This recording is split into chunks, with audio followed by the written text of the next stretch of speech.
గురుర్బ్రహ్మా గురుర్విష్ణుః గురుదేవో మహేశ్వరః గురు సాక్షాత్ పరబ్రహ్మ తస్మై శ్రీ గురవే నమః. అగజానన పద్మార్కం గజానన మహర్నిశం అనేకదం త్వం భక్తానాం ఏకదంతముపాస్మహే. ఆదిత్యోర్కోరవిర్భానుర్భాస్కరశ్చ దివాకరః మార్తాండః సవితా హేళి తీక్ష్ణాం శుర్మిహిరో రవిః. 2025 సంవత్సరం జూన్ నెల 1వ తారీఖు నుండి 30వ తారీఖు వరకు ఈ నెల మాస ఫలితాలు చెప్పుకుందాం. 2025 సంవత్సరం జూన్ నెల మేషరాశి ఫలితాలు చెప్పుకుందాం. ముందుగా ఈ మేషరాశి ఫలితాలు చెప్పుకుంటానికి ముందుగా అసలు ఈ సంవత్సరం ఏమిటి, ఈ సంవత్సరం వల్ల నడుస్తున్నది ఏమిటి, ఈ సంవత్సరం వల్ల గ్రహాల వల్ల వస్తున్న బాధలు ఏమిటి, కొద్దిగా దాన్ని వివరించుకొని ఈ మేషరాశి ఫలితాలు చెప్పుకుందాం. ఈ మేషరాశి ఫలితాలు చెప్పే ముందు ఎప్పుడు కూడా కొన్ని గ్రహాలు ఉన్నాయి. ఒక గ్రహం 2 రోజులున్నరే ఉంటుంది, ఒక గ్రహం నెల రోజులు ఉంటుంది, ఒక గ్రహం నెల 15 రోజులు ఉంటుంది, ఒక గ్రహం 3 నెలలు ఉంటుంది, ఒక గ్రహం సంవత్సరం ఉంటుంది, ఒక గ్రహం సంవత్సరంన్నర ఉంటుంది, ఒక గ్రహం 2 సంవత్సరాల 6 మాసాలు ఉంటుంది ఒక్కొక్క రాశిలో.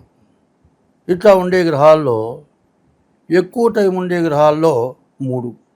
ఒకటి సంవత్సరం ఉండేది గురువు, మరి రాహుకేతువు సంవత్సరంన్నర ఉండే గ్రహాలు రాహుకేతువులు, 2 సంవత్సరాల 6 మాసాలు ఉండేది శని. ఈ 3 గ్రహాలు కూడా మార్చి నుంచి మే నెల లోపల మారినాయి. దీనివల్ల రకరకాలైన సమస్యలు వస్తాయి. ఈ సమస్యలు ఈ సంవత్సరం కొత్త సంవత్సరంలో పాపగ్రహాల వల్ల చాలా సమస్యలు, అంతర్యుద్ధాలు వస్తాయని చైత్ర శుద్ధ పాడ్యమికి ముందుగానే నేను చెప్పాను. ఇప్పుడు కూడా జరుగుతోంది. అంతర్యుద్ధం అంటే పబ్లిక్గా ఎదుటబడి యుద్ధం చేసుకుంటే బహిర్యుద్ధం. యుద్ధం వద్దు వద్దు వద్దంటూ బార్డర్లో కాల్పులు జరపడం, దానికి ప్రతి కాల్పులు జరపడం, వద్దు ఆగిపోండి అంటాం. విదేశాలు ఆగిపోయిన తర్వాత మళ్ళీ తిరుగుబాటు చేయటం, ఇవన్నీ కూడా ఏదైనా ఉంటే ముఖాముఖి కొట్టుకోవటం వేరు, వెనక నుంచి దొంగ దెబ్బ అంటారు. ఎదురుండి కొట్టుకుంటే అది వేరే, చాటు నుంచి కొడితే ప్రాణం తీసే దెబ్బ కొట్టచ్చు. ఇటువంటి సమస్యలు ప్రపంచానికి, కుటుంబాలకి, మంచికి చెడుకి కూడా వస్తుంది. 2025 సంవత్సరం జూన్ నెల ఒకటో రాశి మేషరాశి ఫలితాలు మనం చెప్పుకుందాం. ఈ మేషరాశి ఎట్లా ఉంది? ఈ మేషరాశికి వచ్చేటప్పటికల్లా రాహువు, శుక్రుడు తప్పితే ఏ గ్రహాలు కూడా బాగాలేవు. మొత్తం 8 గ్రహాల్లో అంటే చంద్రుడు 2 రోజులకు ఒకసారి మారే చంద్రుడి గురించి ఆలోచించక్కర్లేదు. శుక్రుడు, రాహువు తప్పితే ఏ గ్రహాలు బాగాలేవు. అయితే ఉన్న వాటిల్లో రాహువు 11ంట ఉన్నాడు. ఈ రాహువు 11ంట ఉండటం చాలా మంచిది. ఈ రాహువు ధనాన్ని కాపాడుతాడు, మిమ్మల్ని రక్షిస్తాడు. తర్వాత శుక్రుడు బాగున్నాడు, వివాహాది శుభకార్యాలకి ఉపయోగపడతాడు. కానీ ఈ రాశి వాళ్ళకు ఉన్నటువంటి పరిస్థితి ఏమిటి? గ్రహాలు మొత్తం రాహుకేతువుల మధ్యలో పడిపోయినాయి. ఇది కాలసర్ప దోషం. అదే కాదు, ఇప్పుడు ఈ రాశిలో కుజుడు అర్ధాష్టమంలో పడ్డాడు. ఇది కుజదోషం, కాలసర్పదోషం, కుజదోషం. శని ద్వాదశంలో ఉన్నాడు, అదొక పెద్ద దోషం. అర్ధాష్టమంలో కుజుడు ఉన్నాడు, ఇది అంతకంటే పెద్ద దోషం. ఈ దోషాలు దాదాపుగా చెప్పాలి అంటే ఈ 12 రాసుల్లోకి కూడా ఈ రాశికి ఉన్నంత కష్టం అనేది ఈ రాశికి లేదు అని చెప్పాలి. అయితే ఈ రాశి ఇట్లా ఉంది కదా, అయ్యో మన గతి ఏమిటని ఆలోచన కావాల్సింది. ఎప్పుడు కూడా మనకు ఎట్లా ఉంటుంది అంటే కష్టం వచ్చినప్పుడు మంచిగా ఎవరినైనా అడిగితే మనం సహాయం చేస్తారు. అట్లాగే భగవంతుడు కూడా మనకు సహాయం చేస్తాడు.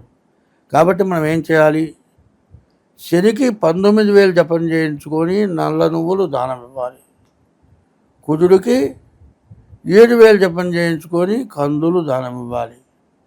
వీటన్నిటినీ మించి రాహుకేతువుల మధ్యలో గ్రహాలు పడటం చేత కాలసర్పదోషం. ఈ కాలసర్పదోషం ఒక రకంగా ఉండదు. కాలమే సర్పమై కాటేసిందని అంటారు. సర్పం వేరు, కాలసర్పం వేరు. ఈ కాలసర్పదోషం ఎట్లా ఉంటుందంటే గ్రహణం, సూర్యగ్రహణం, చంద్రగ్రహణం వచ్చినాయంటే ఈ రాహుకేతువులు ఇద్దరిని పట్టడానికి, ఈ గ్రహం వల్ల ప్రపంచం అంతా కూడా తల్లకిందులైపోవటానికి, దరిద్రం రావటానికి, కష్టాలు రావటానికి, గ్రహణాలు ఇన్ని ఎక్కువ వస్తే ఆ సంవత్సరం అంత బాధలు పడతారు. అట్లాంటిది నవగ్రహ పీఠంలోనే రాహుకేతువుల మధ్యలో గ్రహాలు పడిపోయాయి. కాబట్టి ఇది చాలా చెడు టైము, చాలా అపకారం చేసే టైము. కాబట్టి అందులో మీకున్న గ్రహాల్లో శని, కుజుడు, రాహువు, కేతువు పూర్తిగా మీకు అపకారం చేస్తారు. కాబట్టి కాలసర్ప పూజ అని అంటారు. ఎప్పుడు కూడా ఇప్పుడు చెబుతోంది మీ గోచారము. గోచారం అంటే జన్మ నక్షత్రాన్ని బట్టి వచ్చేది గోచారం, జన్మ లగ్నాన్ని బట్టి వచ్చేది గ్రహచారం. గోచారము బాగాలేదు, గ్రహచారం ఎట్లా ఉందో చూడాలి. ఇట్లా చూచి మరి శనికి, కుజుడికి, రాహువుకి, కేతువుకి, ఆఖరికి గురువుకి వీళ్ళందరికీ కూడా సంఖ్యాపూర్తిగా జపం. శనికి నల్ల నువ్వుల దానం, గురువుకి శనగల దానం, కేతువుకు ఉలవల దానం, రాహువుకి మినుముల దానం. అయితే ఈ గ్రహాలన్నింటిలో కూడా రాహు పూర్తిగా బలం ఉన్నాడు. ఈ బలం ఉంటే ఎట్లా ఉంటుందంటే రాహు బలం చాలా విశేషంగా ఉంటుంది. వాడికి ఓనమాలు రావు, నోటితో మాట్లాడటం కూడా సవ్యంగా మాట్లాడరు. ఒక్కోడు ఏంటంటే ఊత పదం ఉంటుంది. నాకు చాలామందిని చూసా, ఇంత అక్షరజ్ఞానం లేదు, మూర్ఖంగా ఉంటారు, ఎవరితో కూడా ఎక్కువగా మాట్లాడటం చేయటం లేదు, ఏదో కష్టజీవులు. వాళ్ళు ఏం చేస్తారంటే నీ అక్క ఎగరు బాగున్నావు అంటాడు. ప్రతిదానికి ఆ నీ అక్క వస్తుంటుంది. ఇది చూసేవాళ్ళకి చాలా బాధగా ఉంటుంది. అట్లాంటి మూర్ఖులైన వాళ్ళని కూడా ఈ రాహువు ఏకాదశిలో ఉంటే వాడి దగ్గర మూటలు కోట్లు డబ్బులు దాచిపెడతాడు. అటువంటి రాహువు బాగున్నాడు. నీకు ధనం నిలబెట్టడానికి అవకాశం ఉంది. వీటిని చెడగొట్టడానికి శని, తర్వాత కుజుడు, కేతువు అంటే మధ్యలో గ్రహాలు పట్టడం వల్ల రాహువు కూడా చెడైపోయినారు. కాబట్టి మీ జాతకం గోచార రీత్యానే పూర్తిగా 4 గ్రహాలు బాగాలేవు. ఇది కాక జన్మలగ్న రీత్యా ఎట్లా ఉందో జాతకం చూపించుకొని ఆ జాతకంలో ఏం బాధలు ఉన్నాయో తెలుసుకొని మీరు ఈ జాతకం రీత్యా ఎట్లా ఉందో కనుక్కోవాలి అంటే కింద మా ఫోన్ నెంబరు 6300061241 నెంబర్ ఉంటుంది. ఆ నెంబర్కి ఫోన్ చేసి తగినటువంటి ఫీజు చెల్లించి మీ జాతకం చెప్పించుకుంటే మేము జాతకం చెప్పడం జరుగుతుంది.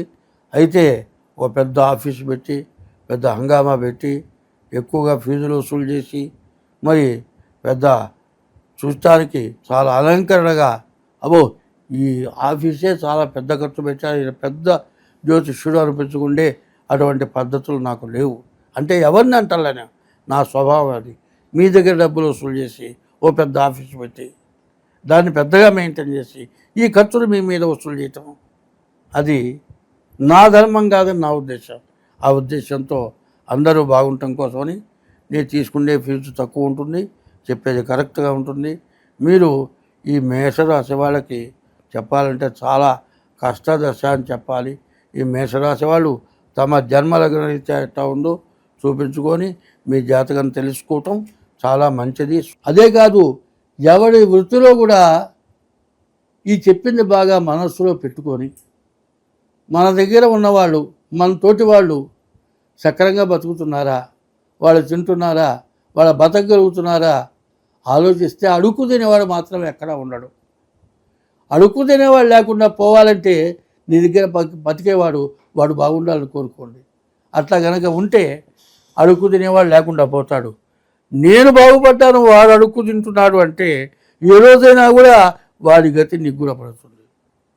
అందరం బాగుండాలంటే వాడు చేయగ దాపకుండా బతికేట్టుగా నువ్వు చూస్తే అడుక్కు తినేవాడంటూ ఉన్నాడు. స్వస్తి.